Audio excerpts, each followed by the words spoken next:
자, 오늘 함께 나눌 말씀의 제목은 아브람에서 아브라함으로 라는 제목으로 함께 여러분들과 말씀을 나누도록 하겠습니다. 우리 17장 1절을 한번 보시면 아브라함이 99세 때에 여호와께서 아브라함에게 나타나서 그에게 이르시되 나는 전능한 하나님이라 너는 내 앞에서 행하여 완전하라. 아브라함이 지금 99세 때 여호와께서 아브라함에게 나타나셨습니다. 지금 몇 년이 흘러간지 혹시 아시겠습니까? 처음에 하나님께서 아브라함을 갈대아 우르에서 부르실 때 그 나이가 75세입니다. 75세 때 하나님께서 아브라함 부르셔서 그냥 부르신 것만 아니라 아브라함에게 약속을 하셨죠. 내가 너로 하여금 큰 민족을 이루게 할 것이고 그리고 내 이름을 창대케 하리라. 그리고 너의 후손을 별과 같이 그리고 땅에 있는 티끌과 같이 많게 하리라 하나님께서 약속을 주신 그 나이가 75세란 말이에요.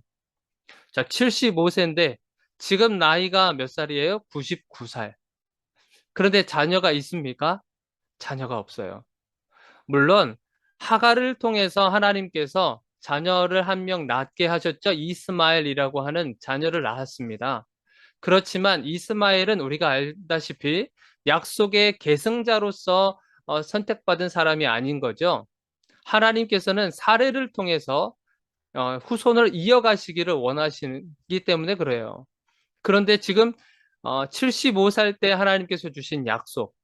그런데 지금 99세, 24년이라고 하는 시간이 흘렀습니다. 24년 동안 하나님께서 뭐 한 거죠? 우리 24년 동안 하나님께서 뭐 하셨습니까? 이제 아브라함에게 계속 만나서 약속만 계속 얘기하셨잖아요. 지금 이 상황도 마찬가지입니다. 하나님 약속을 하셨으면 적어도 뭔가 액션을 취하셔야 되지 않겠습니까? 그런데 24년 동안 하나님은 아무런 일을 하지 않으셨습니다. 그런데 지금 다시 99살 때 아브라함에게 나타나서 또 다시 이야기를 하시는 거예요. 여러분도 한번 생각해 보세요.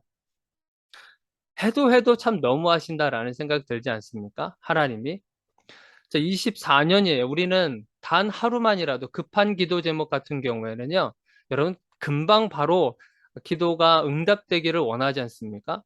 그런데 우리가 기도하는 그 내용이 하루가 지나고 이틀이 지나고 일주일이 지나고 만약에 한 달이 지나고 했었을 때는 여러분들 그 기도를 계속 물론 하기도 하겠지만 금방 잊어버리지 않습니까?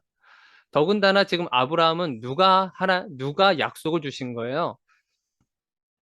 자기가 스스로 하나님 앞에 약속을 한 겁니까? 그게 아니에요. 하나님께서 아브라함에게 약속을 주신 거예요. 하나님께서 아브라함에게 약속을 주셨으면 그 약속을 성취해 가실 텐데 지금 24년 동안 아무런 액션을 취하지 않으셨다고 하는 겁니다. 그러면 아브라함 입장에서 한번 생각해 보시면 이 약속을 하나님이 주셨는데 이거 진짜 하실 수 있는 건가? 진짜 주실 만한가? 이런 현실적인 얘기들을 또다시 하지 않겠습니까? 지금 나이가 아브라함이 99세라고 한다면 사레의 나이는 89세이거든요. 그러면 지금 아이를 낳을 수 있는 환경이 이제 더 이상 가망성이 없습니다. 가능성이 없는 거예요. 자, 그런데 아브라함에게 지금 하나님께서 지금 나타나신 거예요. 잊어먹을 만 하니까 하나님이 나타나십니다. 하나님의 약속을 잊을 만 하니까 나타나신 거예요. 나타나셔서 다시 하나님의 약속을 지금 재확인시켜 주시고 계신다고 하는 겁니다. 우리가 때로는 신앙생활을 할 때요. 계속 날마다 성령으로 충만하고 그렇게 믿음으로 살아가면 참 좋겠지만 여러분들의 삶을 살아갔을 때 현실을 두고 살아갔을 때 여러분들 그런 삶이 계속 유지가 되던가요? 때로는 우리가 넘어지기도 합니다. 하나님의 약속이 있는 건 알아요. 하나님의 말씀이 살아 움직이셔서 지금도 역사하고 있다는 걸 알고 있어요. 그런데 우리가 삶을 살아갈 때 넘어질 때도 많이 있다고 하는 겁니다.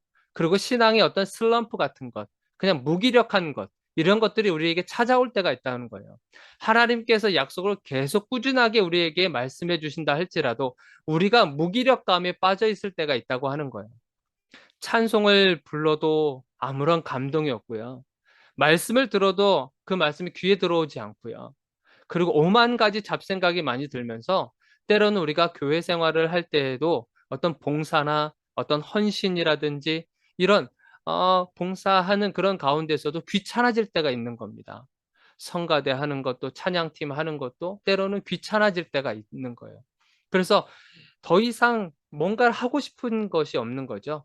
무기력함에 빠져서 그냥 신앙생활을 대충대충 하게 되고 그냥 한 예배 드려지는 매주 예배 드려지는 그 예배 가운데서도 그냥 습관적으로 드려질 때가 있다고 하는 겁니다. 우리가 그런 상황에 놓여질 때가 있어요. 우리가 신앙생활 할 때. 그런데 하나님께서는 참 신기하게도요.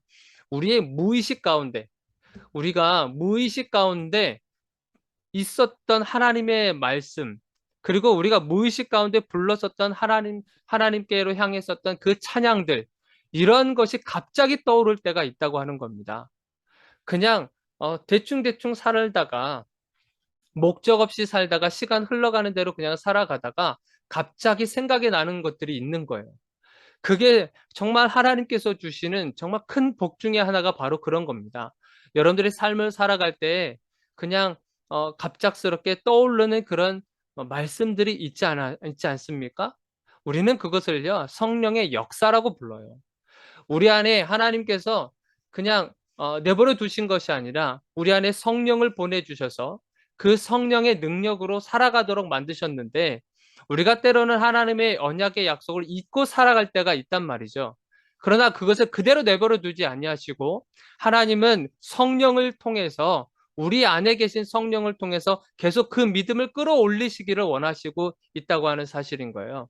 나는 그, 어, 잊어버리고 살았더라고 생각할 수 있지만, 그러나 하나님은 우리 안에 계셔서 말씀으로 계속 우리를 다시 새롭게 만드신다고 하는 겁니다. 길을 가다가 갑자기 떠올려지는 찬양이 있지 않습니까? 제가 오늘 아침에 우리 사랑이와 희락이 데리고 같이 예배를 드리는데, 희락이한테도 물어봤습니다. 갑자기 떠오르는 찬양이 없더냐? 학교 공부하면서 그리고 친구들과 놀면서 뭐 이렇게 지나가다가도 갑자기 떠올랐었던 찬양이 있었냐라고 물어봤더니 있었다고 하는 거예요. 그러니까 자기가 뭔가 의식해서 떠올린 게 아니라 그냥 갑자기 생각나서 흥얼거렸다는 겁니다. 이것은요, 내가 하려고 해서가 아니라 내 안에 계신 성령님이 그렇게 역사하신 거예요. 우리가 성령의 역사라고 하면요, 뭐 대단한 거를 생각할 때가 있습니다. 물론 그것도 하나님의 역사이신 거예요. 그렇지만 우리가 일상생활을 살아가는 데 있어서 하나님을 떠올리게끔 만드는 것, 그것은요, 정말 하나님의 그 성령의 역사하심을이라고 하는 거죠. 그래서 길을 가다가도요, 여러분들 운전하고 가다가도 갑작스럽게 들려오는 찬양이 있고요. 갑작스럽게 떠올려지는 그런 찬양이 있다고 하는 겁니다. 그것은 여러분들 안에 성령이 있다고 하는 그 증거예요. 그래서 여러분들의 삶 속에 갑작스럽게 그런 말씀이 떠올리거나 찬양이 흘러나오면 여러분들 거부하지 마시고요. 그냥 그 안에서 누리시기를 바라요. 찬양이 생각나면 그 찬양을 계속 불러보세요.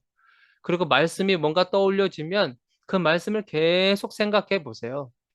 자, 그렇게 되면 하나님께서 여러분들에게 이미 찾아와 오고 계시다고 하는 그 증거입니다.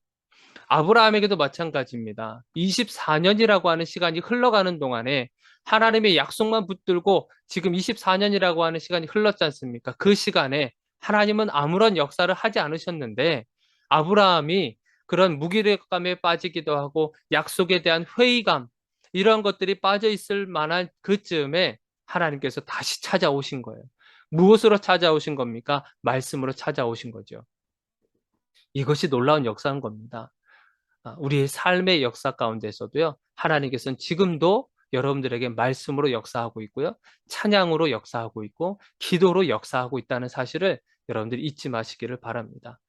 그래서 하나님께서는 아브라함에게 찾아오셔서 하나님께서 그 약속을 다시 한번 재확인시켜 주시는데 방법을 두 가지로 하십니다. 첫 번째 방법은 어떤 거냐면 우리 1절을 한번 보세요. 하나님께서 아브라함에게 나타나서 그에게 이르시되 나는 전능한 하나님이다. 나는 전능한 하나님이다 라고 하나님에 대해서 다시 한번 재확인시켜 주십니다. 하나님이 전능한 하나님이라고 하는 걸 아브라함이 모르겠습니까? 당연히 알죠. 그런데 왜 하나님께서 아브라함에게 24년 만에 다시금 또 나타나셔서 지금 전능한 하나님이라고 다시 하나님에 대해서 소개를 하셨냐는 거죠. 이 전능한 하나님이라고 하는 것은 뭐가 포함되어 있겠습니까? 창조 역사가 다 포함되어 있는 겁니다. 하나님께서 세상을 만드시고, 그리고 하늘과 땅을 만드시고, 우주 만물들을 다 만드시고, 우리가 볼 수 있는 모든 자연 만물들, 산과 바다와 동물들과 모든 것들을 다 만드신 하나님. 그냥 만들었습니까? 말씀 하나로 만드신 우리 하나님이신 거예요. 그 하나님이 누구냐면 전능한 하나님, 그 하나님이라고 지금 아브라함에게 소개하고 있는 것입니다. 내가 너를 선택해서 75살에 너를 갈대아 우루 저 시골에서 너를 살고 있는 너를 끄집어내서 지금 이 자리에 오게 만든 분이 바로 나다. 내 이 전능한 하나님 바로 나다라고 하나님께서 다시금 말씀해 주고 계시는 거예요. 그러면서 하나님께서 약속을 우리 아브라함에게 다시금 이야기해 줍니다. 그 방법이 두 번째가 뭐냐면 약속을 다시 말씀해 주시는 거예요. 2절을 한번 보세요. 내가 내 언약을 너와 나와 너 사이에 두어 너를 크게 번성하게 하리라 하시니 나와 너 사이에 두어서 재물과 재물 사이에 하나님께서 지나가셨다고 했죠? 자, 인간의 방법으로 그것을 선택하셨습니다. 언약을 성취해가는 그 관습을 인간의 관습을 선택하셔서 그 재물들 사이로 걸어가셨단 말이죠. 그것을 다시 한번 떠올리게 하시는 거예요.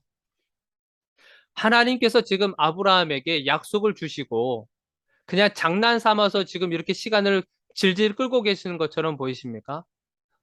만약에 하나님께서요, 이 약속을 이루지 않으시면 하나님은 어떤 분이 되는 거예요? 거짓말장이가 되는 겁니다. 이 세상에서 가장 악한 그런 신이 돼버리는 거예요. 인간을 상대로. 하나님께서 여러분들과 저와 여러분들에게 하나님께 약속을 하셨다고 한다면요. 말씀을 통해서 약속을 하셨다면 그 약속을 반드시 이루실 것입니다. 그 약속을 이루시지 않으면 하나님은 이 시대에 정말 아주 악한 그런 신에 불과하게 되는 거예요. 하나님이 그렇게 하시겠습니까? 아브라함을 통해서 인간 아브라함에게 주신 그 약속, 하나님의 명예가 달려 있는 거예요. 하나님 당신의 명예가 달려 있는 거예요. 그 명예가 땅에 떨어지는 것을 하나님이 보시겠습니까? 그렇지 않아요. 우리에게 주신 하나님의 약속, 그것은 하나님의 방식대로, 하나님의 방법대로 반드시 그것은 이루어질 것입니다. 단지 그것이 더디 걸릴 수도 있는 거예요. 우리 입장에서 지금 10년, 20년이 걸릴 수도 있습니다. 그러나 결국에는 하나님께서는 그 약속을 성취해 가신다고 하는 거예요. 가장 좋은 타이밍에, 가장 좋은 그 시점에 하나님께서는 그 약속을 이루시는 하나님이신 거예요. 우리가 그 하나님을 신뢰하면서 끊임없이 그 약속을 붙잡고 살아가는 것입니다.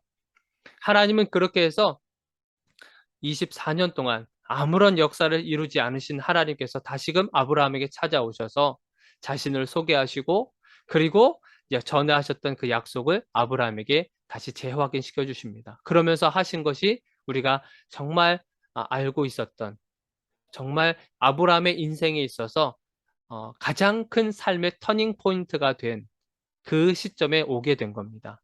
바로 이름을 바꾸죠. 자, 우리 한번 말씀을 한번 보도록 하겠습니다. 자, 5절을 한번 보세요. 하나님께서 약속을 쭉 말씀해 주시면서 5절에 와서 이제후로는 내 이름을 아브라함이라 하지 아니하고 아브라함이라 하리니 이는 내가 너를 여러 민족의 아버지가 되게 함이니라. 아브라함이라고 하는 이름에서 아브라함이라는 이름으로 바뀌어지게 됩니다. 아브라함이라고 하는 전에 가지고 있었던 그 아브라함이라고 하는 이름은 무슨 뜻이냐면 한 가정의 아버지, 그러니까 큰 아버지라고 하는 거예요. 한 집안의 큰 아버지. 그런데 아브라함은 오늘 말씀처럼 여러 민족의 아버지라는 뜻인 거예요. 여러 민족의 아버지, 열국의 아버지라고 부르죠. 세상 나라의 어떤 믿음의 아버지, 믿음의 조상. 그러니까 아브라함보다 아브라함이라고 하는 이름이 더 범위가 큰 거죠. 그러니까 한 민족의 아버지가 아니라 너는 이제부터 여러 민족의 아버지로 살게 될 것이다 하면서 이름을 바꿔주십니다. 왜 하나님께서 이름을 바꾸셨을까요? 왜 하나님은 그냥 아브라함이라는 이름을 가지고 그냥 어 그렇게 믿음의 조상으로 살아갈 수도 있는데 왜 이름을 바꾸셨냐는 거죠. 아브라함이라고 하는 이름으로 왜 바꾸셔서 하나님의 약속을 성취해 가게끔 만드셨냐라고 하는 겁니다. 여기서 우리는요, 두 가지가 있습니다. 하나님께서 이름을 바꾸신 이유. 자, 첫 번째가 뭐냐면 떠나라는 것이었어요. 떠나라. 여러분들 이거 좀 기억나지 않으십니까? 떠나라. 아브라함을 75세 때 하나님께서 갈대아 우르에서 부르실 때 그 나이가 75세라 그랬고, 그러면서 하셨던 말씀이 뭐냐면 본토 너의 친척 아비집을 떠나라. 고향을 떠나라. 그런 말씀을 하셨어요. 마치 이와 같은 것입니다. 아브람, 한 민족의 아버지, 아브라함에서 떠나라고 하는 것이에요. 아브라함에서 떠나라. 아브라함은 누가 지어주신 겁니까? 그 조상들이 지어준 거잖아요. 그 아버지가 지어주신 이름이잖아요. 그러니까 타인에게서부터 고착되어 버린 그런 아브라함의 모습을 이제 벗어버리라라고 하는 겁니다. 다른 사람이 규정해주고 다른 사람이 결정해준 너의 모습을 이제 벗어버리라는 겁니다. 고착화되어 버린 것. 다른 사람이 나를 어떻게 볼 것인가? 다른 사람이 나를 어떻게 볼 것인가? 그러면서 다른 사람이 중심이 되는 거죠. 타인이 중심이 되어서 내 인생을 살아가게 되는 그런 모습에서 이제 탈피해버리라고 하는 겁니다. 아브라함을 이제 떠나라. 아브라함을 떠나서 이제 누구로 살아가라는 것이죠. 아브라함으로 살아가라고 하시는 겁니다. 아브라함을 떠나는 것. 옛 자아의 모습, 아브라함이 가지고 살아왔었던 옛 모습을 벗어버리라고 하는 겁니다. 옛 모습이 어떤 모습이었어요? 하나님께서 아브라함에게 약속을 주셨는데 그 약속을 순순히 받아들이던가요? 그렇지 않았습니다. 약속을 받았었을 때 그 약속을 따라서 집을 떠나서 고향을 떠나서 가나안 땅으로 갔지만 현실의 벽, 기근이라고 하는 현실의 벽 앞에서 아브라함은 불평과 불만이 가득 차게 됩니다. 그러면서 자기 마음대로 결정하죠. 가나안에서 머물러야 되는데 어디로 내려가요? 애굽으로 내려갑니다. 거기서 무슨 일을 저질러요? 자기 아내의 사례를 그냥 팔아버립니다. 거짓말하게 되죠. 내 아내가 아니라고. 자, 그것뿐만이겠습니까? 재산이 많아졌어요. 그리고 조카 롯과 같이 가나안 땅에 머물러야 되는데 조카 롯과 재산 싸움이 일어나게 되죠. 자, 그러면서 더 이상 싸우기 싫다. 그러니까 룻에게 얘기하는 겁니다. 너가 원하는 대로 먼저 선택해라. 그리고 나는 그 반대 방향으로 갈 것이다. 하면서 그 싸움을 회피하게 됩니다. 평화주의자적인 그런 삶의 모습을 가지고 있었던 자가 누구예요? 아브라함이에요. 그 아브라함에게 하나님께서 떠나라는 거죠. 너 마음대로 결정했었던 걸 떠나라. 평화주의자적인 삶으로 살았었던 그 문제를 회피하는 그런 자에서 떠나라. 아브라함의 그런 성격과 아브라함의 그런 기질과 이런 것들을 타인으로부터 이미 정착되어 버려진 너의 그 거짓된 모습에서 떠나라 라고 하시는 거예요. 그래서 이름을 바꾸는 겁니다. 아브라함에서 아브라함으로. 그래야 하나님께서 주시는 언약이 성취가 되기 때문에 그런 거예요. 그래서 우리 고린도후서 말씀에 이런 말씀이 있습니다. 고린도후서 5장 17절 제가 한번 읽어드릴게요. 그런즉 누구든지 그리스도 안에 있으면 새로운 피조물이라 이전 것은 지나갔으니 보라 새 것이 되었도다. 이전 것은 지나갔으니 보라 새 것이 되었도다. 그리고 마태복음에서는 뭐라고 기록되어 있냐? 마태복음 9장 17절에 제가 읽어드리겠습니다. 새 포도주를 낡은 가죽 부대에 넣지 아니하나니 그렇게 하면 부대가 터져 포도주도 쏟아지고 부대도 버리게 됨이라. 새 포도주는 새 부대에 넣어야 둘이 다 보전되느니라. 하나님의 언약, 새 언약, 하나님께서 주시는 언약을 성취해 가는 데 있어서 옛자의 모습을 가지고 있으면 그 성취가 어렵다고 하는 거예요. 그래서 하나님은 이름부터 바꾸시는 겁니다. 아브라함이 아니라 아브라함. 너는 이제 아브라함으로 살아가라. 그렇게 이야기하고 계시는 겁니다. 하나님을 만나면요. 우리 예수 그리스도를 만나면 예수 그리스도의 복음에 우리의 삶이 부딪히면요. 십자가의 은혜를 우리가 맛보게 되면 우리 삶이 바뀌어지는 거고요. 우리 인생이 바뀌어지는 거고 우리의 자아가 바뀌어지는 것입니다. 우리의 생각과 우리의 마음이 이런 것이 다 바뀌어지게 되는 거죠.